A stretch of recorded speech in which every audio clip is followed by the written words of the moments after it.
Zero एक rational number है।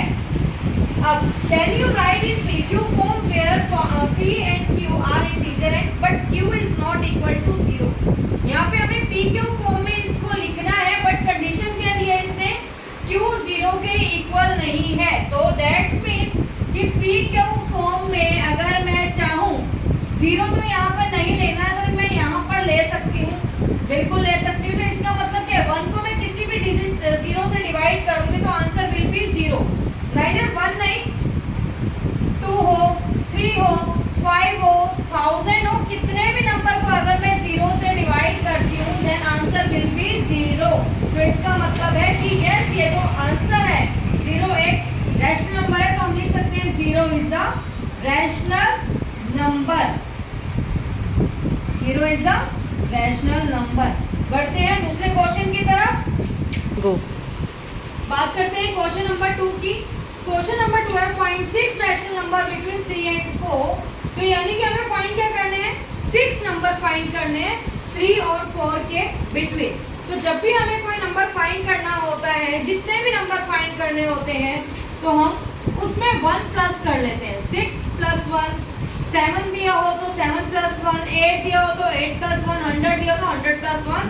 तो यानी कि 1 प्लस करके हमारे पास जो वैल्यू आती है, जो भी वैल्यू आती है उसको उस नंबर से जिनके बिटवीन हमने डिजिट फाइंड करनी है उसके साथ मल्टीप्लाई करते हैं। लेकिन कंडीशन क्या होनी चाहिए, डिजिट के नीचे, यानी कि डिजिट एक न्यूमरेटर और डिनोमिनेटर लिया हुआ होना चाहिए।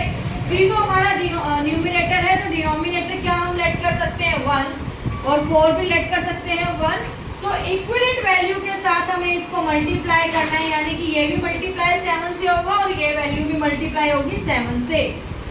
तो 3 7 जा 21, 7 1 जा 7, 4 7 जा 28, 7 1 जा 7। हमें वैल्यूज किसके बिटवीन फाइंड करनी थी, 3 और 4 के इन बिटवीन। तो हमारे पास उसकी वैल्यूज जो आ गई है वो आ गई है 21 अपॉन में 7 और 28 अपॉन में 7। तो 22 अपॉन में 7, 23 अपॉन में 7, 24 अपॉन में 7, 25 अपॉन में 7, 26 अपॉन में 7 और 27 अपॉन में 7। जो एक वैल्यू मेरे को मिली है वो 1 2 3 4 5 6 वैल्यूज फाइंड करनी थी और हमें उसकी वैल्यूज मिल चुकी है। अब बढ़ते हैं आगे क्वेश्चन नंबर 3 की तरफ। गो। स्टार्ट करते हैं क्वेश्चन नंबर 3। तो जो क्वेश्चन नंबर 3 है, find 5 rational number between 3 upon में 5 एंड 4 अपॉन में 5। तो वही लास्ट क्वेश्चन में मैंने जैसे आपको बताया था, जितने भी नंबर हमें फाइंड करने होते हैं उसमें 1 प्लस करते हैं तो हमें मल्टीप्लाई करना पड़ता है वैल्यूज के साथ जिसमें हमें फाइंड करना होता है। तो हमें फाइंड करनी है 5 वैल्यूज। तो इसका मतलब है हमें 5 प्लस 1 यानी कि 6 वैल्यूज हमारे पास हमें आनी चाहिए। और 3 अपॉन में 5 तो मल्टीप्लाई करूंगी 6 अपॉन में 6 से, और 4 अपॉन में 5 को मल्टीप्लाई करूंगी 6 अपॉन में 6 से। तो यानी कि 3 6 जा 18, 5 6 जा 30, 4 6 जा 24, 5 6 जा 30। तो इसका मतलब है कि हमें वैल्यूज जो फाइंड करनी है 18 अपॉन में 30 और 24 अपॉन में 30 के इन बिटवीन फाइंड करनी है। तो यानी कि 19 अपॉन में 30, 20 अपॉन में 30, 21 अपॉन में 30, 22 अपॉन में 30, 23 अपॉन में 30। ये तो वैल्यूज हमारी फाइंड हो गई हैं। अगर आप इसको अगर ये कर सकती हैं, जितना आप इसको स्टैंडर्ड फॉर्म में लेके आ सकते हो उतनी ज़्यादा स्टैंडर्डाइज कर सकते हो। एग्जाम्पल 18 अपॉन में 30 है, 3 के टेबल से डिवाइड होता है, ये 2 के टेबल से डिवाइड होगा, तो वैल्यू आ गई 3 अपॉन में 5। इसकी वैल्यू क्या आ गई, हम इसको 18 अपॉन में 30 भी लिख सकते हैं और 3 अपॉन में 5 भी लिख सकते हैं। 19 अपॉन में 30 किसी से डिवाइड नहीं होगा, 20 अपॉन में 30, ये 0 से 0 कैंसिल होकर सिर्फ आंसर आएगा 2 अपॉन में 3। 21 अपॉन में 30 की अगर मैं बात करती हूँ तो ये 7 से डिवाइड होने के बाद वैल्यूज आपकी बचती है 7 अपॉन में 10। इसकी बात करती हूँ तो ये वैल्यू हमारी बचती है 11 अपॉन में 15 बचती है 2 से डिवाइड करने के बाद। 23 अपॉन में 30 एज इट इज रह सकता है क्योंकि दोनों ही ऊपर वाला 23 प्राइम नंबर है जो अपने ही टेबल से डिवाइड होगा और 30 अपने टेबल से डिवाइड होगा और किसी और से भी डिवाइड होता है। 24 और 30 जो है हमारा 6 से डिवाइड हो सकता है। 6 4 जा 24, 6 5 जा 30, तो आंसर विल बी 4/5। तो आप इसको ऐसे भी लिख सकते हैं और आप इसको स्टैंडर्डाइज फॉर्म में भी लिख के कर सकते हैं। बढ़ते हैं क्वेश्चन नंबर 4 की तरफ। क्वेश्चन नंबर 4 की अगर हम बात करें तो ये ट्रू फॉल्स है, इसमें हमें स्टेटमेंट्स दी गई है जो ट्रू फॉल्स को सॉल्व करना है। पहला क्वेश्चन कह रहे हैं every natural number is a whole number. क्या जितने भी नेचुरल नंबर होते हैं क्या वो होल नंबर होते हैं? तो यस, ट्रू। क्यों होते हैं? क्योंकि हमें इसका रीजन भी देना है।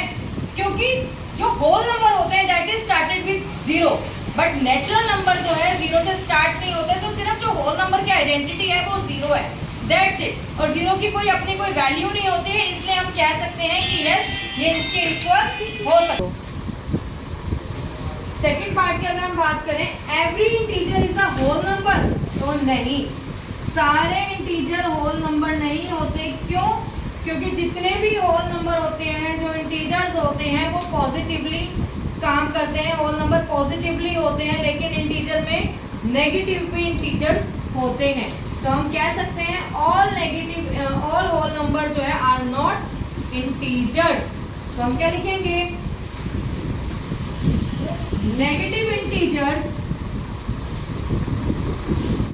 एवरी इंटीजर जो है सारे होल नंबर नहीं होते हैं, क्योंकdem जितने भी नेगेटिव इंटीजर्स हैं वो सारे होल नंबर नहीं होते। तो क्या कह सकते हैं? No, all negative integer, all negative integer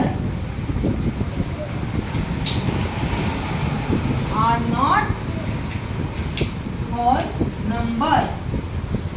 बढ़ते हैं इसके थर्ड पार्ट की तरफ। थर्ड पार्ट है इसका every rational number is a whole number. तो नहीं, सारे रैशनल नंबर भी होल नंबर नहीं होते। क्यों? क्योंकि जो भी रैशनल नंबर्स हैं वो हमेशा पी क्यू फॉर्म में लिखे जाते हैं और पी क्यू फॉर्म हमेशा पॉजिटिवली काम करती है। अगर मैं बात करूँ Q is not equal to 0, तो ये 0 या किसी भी नंबर को पी प्रॉपर्ली डिवाइड नहीं करता है, तो हम कह सकते हैं कि ये कहीं ना कहीं ये होल नंबर या जो हमारे रैशनल नंबर है प्रॉपर्ली होल नंबर को काम नहीं करते। थैंक यू सो मच आपने मेरे सारे क्वेश्चन को लाइक करने के लिए, शेयर करने के लिए। वॉचिंग माय वीडियो, प्लीज इसको लाइक करें, सब्सक्राइब करें मेरे चैनल को, इसको जितना मैक्सिमम हो सके शेयर करें। मिलती हूँ आपसे नेक्स्ट वीडियो में। Bye bye, take care all of you.